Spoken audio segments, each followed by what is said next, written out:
देखिए, आज जो हम लोग पढ़ने जा रहे हैं, यहाँ पर हम लोग जानेंगे कि कैसे कुल स्थिर लागत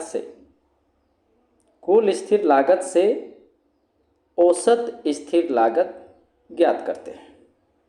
तो देखिए, हम कुल स्थिर लागत वक्र से भी औसत स्थिर लागत की गणना कर सकते हैं।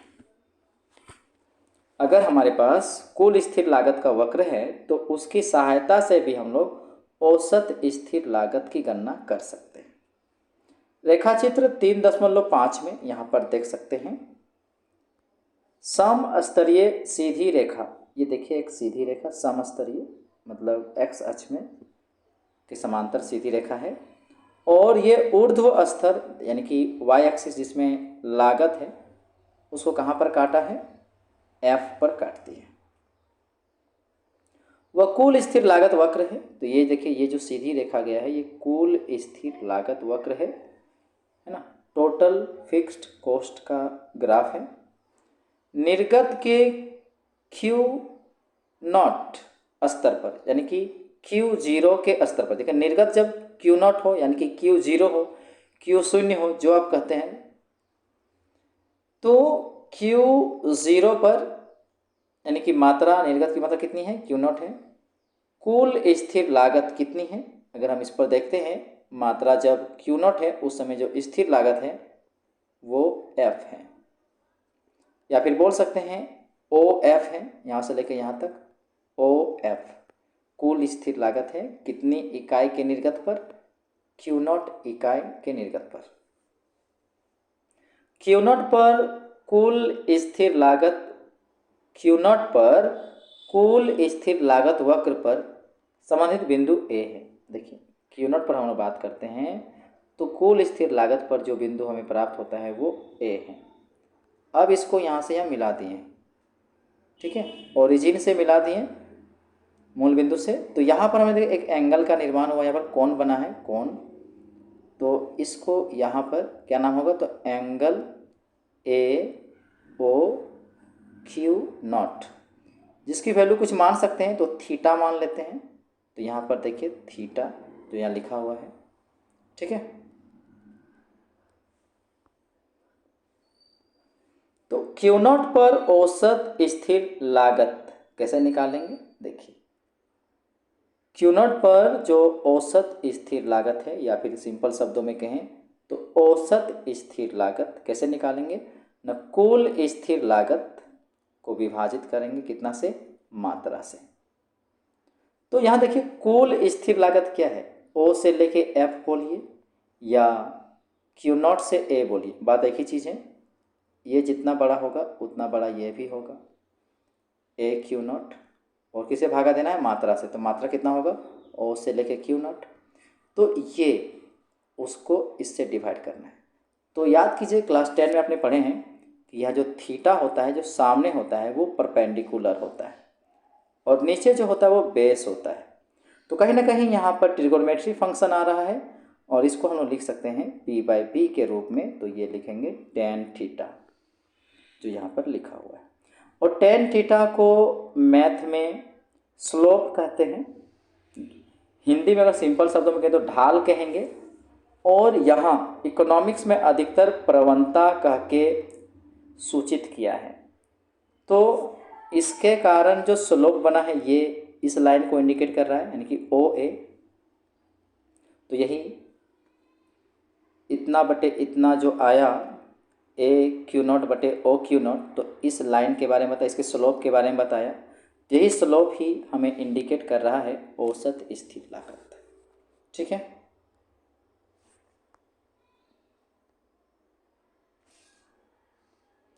आइए अब दृष्टि डालते हैं अल्पकालीन सीमांत लागत वक्र पर, कि अल्पकालीन सीमांत लागत वक्र कैसा होता है, आइए जानते हैं। सीमांत लागत वह अतिरिक्त लागत है जो एक फर्म निर्गत की एक अतिरिक्त इकाई का उत्पादन करने के लिए अपने ऊपर वहन करती है। ध्यान समझिएगा, सीमांत लागत एक्चुअली है क्या। अगर कोई फर्म निर्गत में एक इकाई वृद्धि करता है, अगर कोई फर्म निर्गत में एक अतिरिक्त इकाई की वृद्धि करता है तो उस समय उत्पादन पे जो फर्म वहन करेगा, जो खर्चा उत्पादन पे वो अपना उठाएगा, वही कहलाएगा सीमांत लागत। पुनः दोहराना चाहेंगे, सीमांत लागत अतिरिक्त लागत है। जो एक फर्म निर्गत की एक अतिरिक्त इकाई का उत्पादन करने के लिए अपने ऊपर वहन करती है। परिवर्ती अनुपात के नियम के अनुसार, अगर हम परिवर्ती अनुपात के नियम के अनुसार चलें तो क्या देखते हैं कि आरंभ में एक कारक के सीमांत उत्पाद में वृद्धि होती है। शुरू में क्या होता है कि हम देखेंगे कि सीमांत उत्पाद में वृद्धि होती है। जैसे जैसे प्रयोग में वृद्धि होती जाती है, कारक में जैसे जैसे प्रयोग में वृद्धि होती जाती है, एक विशेष बिंदु पर पहुंचकर उसमें गिरावट आने लगती है। एक विशेष बिंदु पर पहुंचने के बाद जब से हम वृद्धि करते हैं कारक में, तो एक विशेष बिंदु आने के बाद क्या होता है, उसमें गिरावट आने लगती है। इससे अभिप्राय है कि आरंभ में निर्गत की प्रत्येक अगली इकाई का उत्पादन करने के लिए कारक की आवश्यक न्यूनतम होती जाती है। देखिए ध्यान से, इससे यही पता चलता है कि शुरू में स्टार्टिंग में निर्गत की प्रत्येक इकाई का उत्पादन करने के लिए कारक की आवश्यकता न्यूनतम होती जाती है। मतलब कारक तो घटता ही जाएगा और तदुपरांत उसके बाद क्या होता है, एक विशेष बिंदु पर पहुंचने के पश्चात यह अधिकतम होती जाती है। पुनः दोहराना चाहेंगे, ध्यान समझिएगा। जैसे जैसे प्रयोग में वृद्धि होती जाती है, जैसे जैसे प्रयोग में वृद्धि होती जाती है, यानी कारक के प्रयोग में वृद्धि होती जाती है, एक विशेष बिंदु पर पहुंचकर इसमें गिरावट आने लगती है। इससे अभिप्राय है कि आरंभ में निर्गत की प्रत्येक अगली इकाई का उत्पादन करने के लिए कारक की आवश्यकता न्यूनतम होती जाती है। कारक की जो आवश्यकता होती है कम होती जाती है। उसके बाद क्या होता है, एक विशेष बिंदु पर पहुंचने के पश्चात यह अधिकतम होती जाती है। मतलब उसकी जो आवश्यकता है अधिकतम होती जाती है एक निश्चित बिंदु के बाद। परिणाम स्वरूप क्या होता है, दिए गए कारक मूल्य के साथ, दिए गए कारक के वैल्यू के साथ आरंभ में अल्पकालीन सीमांत लागत में गिरावट आती है। शुरुआत में क्या होता है कि अल्पकालीन सीमांत लागत में गिरावट आती है तथा उसके बाद एक विशेष बिंदु पर पहुंचकर इसमें वृद्धि होने लगती है। तो शुरू में गिरावट आती है, एक विशेष बिंदु पहुंचने के बाद फिर उसमें वृद्धि हो जाती है। तो कहीं ना कहीं अंग्रेजी के अक्षर यू के समान दिखेगा। अतः अल्पकालीन सीमांत लागत वक्र यू आकार की होती है।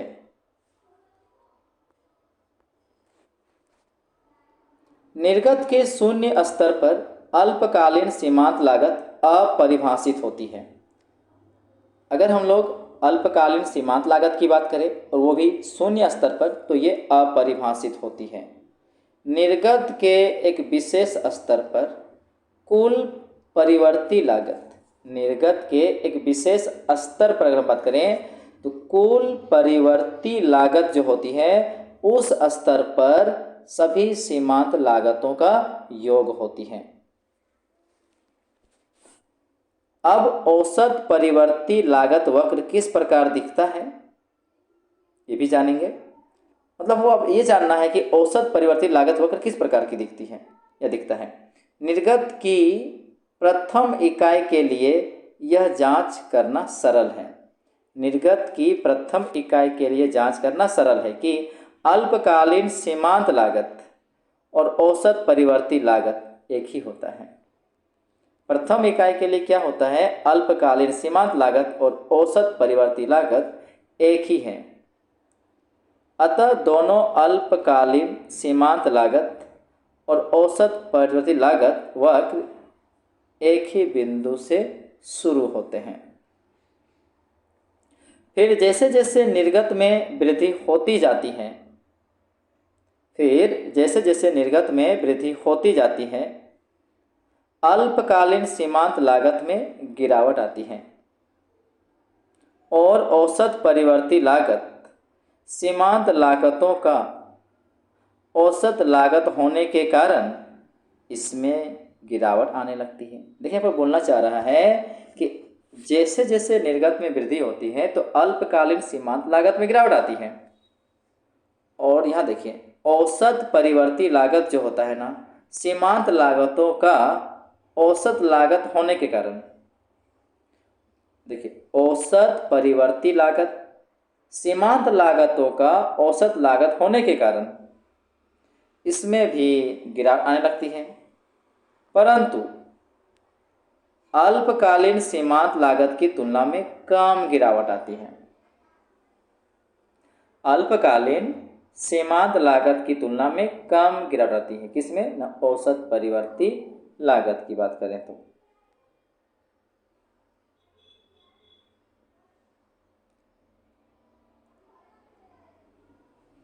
अब एक बिंदु के बाद अल्पकालीन सीमांत लागत में वृद्धि होने लगती है।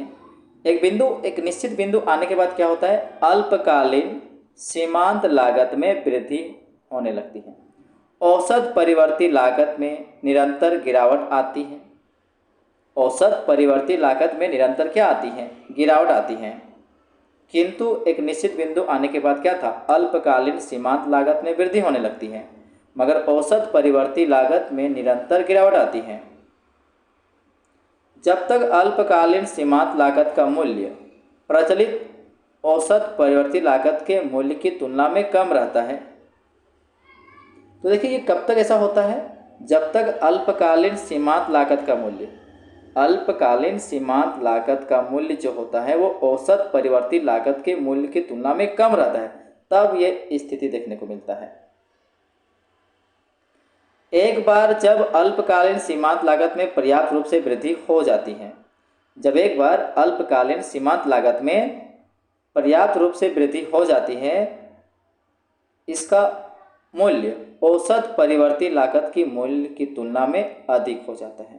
देखिए पर क्या लिखा है, एक बार जब क्या होता है कि अल्पकालीन सीमांत लागत में पर्याप्त रूप से वृद्धि हो जाती है और इसका मूल्य क्या होता है, औसत परिवर्ती लागत के मूल्य की तुलना में अधिक हो जाता है ना। अल्पकालीन सीमांत लागत की मूल्य क्या होती है, वो औसत परिवर्ती लागत की मूल्य की तुलना हो जाती है। तब औसत परिवर्ती लागत में वृद्धि आनी आरंभ हो जाती है।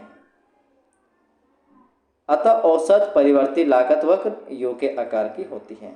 तो ऐसे स्थिति में भी क्या होती है, औसत परिवर्ती लागत भी यू के आकार की होती है।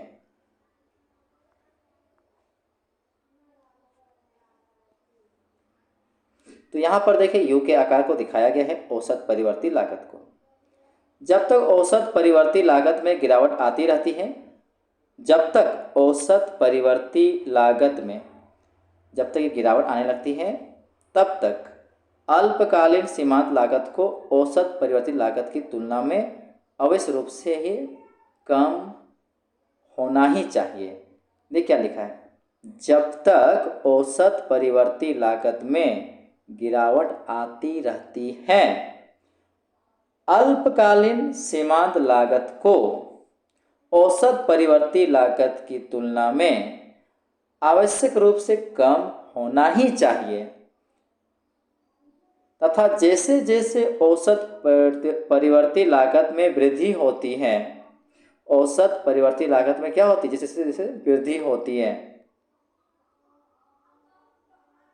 अल्पकालीन सीमांत लागत को औसत परिवर्ती लागत की तुलना में आवश्यक रूप से अधिक होना ही चाहिए। अब यहां जब बढ़ने के बाद है उस समय बता रहा है कि जैसे जैसे औसत परिवर्ती लागत में वृद्धि होती है, अल्पकालीन सीमांत लागत को औसत परिवर्ती लागत की तुलना में आवश्यक रूप से अधिक होनी ही चाहिए। अतः अल्पकालीन सीमांत लागत वक्र, अल्पकालीन जो सीमांत लागत वक्र है, औसत परिवर्ती लागत वक्र को नीचे से काट रहा है इस बार, क्योंकि जो सीमांत वाला जो है, अल्पकालीन सीमांत जो है वो क्या होगा, वो ऐसे करके ऐसे उठेगा, जो औसत परिलागत को यहाँ पर एक बिंदु पर काटेगा नीचे से। अतः अल्पकालीन सीमांत लागत वक्र औसत परिवर्ती वक्र को नीचे से औसत परिवर्ती लागत के न्यूनतम बिंदु पर, यानी कि इसका जो सबसे निचला बिंदु होगा, सबसे निचला बिंदु जो होगा मान के यहाँ पर, तो यहीं पर ये ऐसे काटेगा।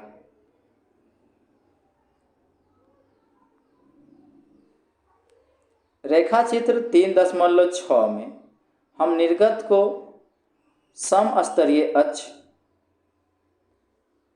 तथा औसत परिवर्ती लागत को ऊर्ध्व अक्ष पर मापते हैं। देखिए, निर्गत को इधर समस्तरीय अक्ष यानी कि एक्स एक्सिस पे, यानी कि निर्गत को यहाँ एक्स एक्सिस में लेते हैं, और लागत को किधर नापा जा रहा है, लागत को नापा जा रहा है ऊर्ध्व स्तर अक्ष पर।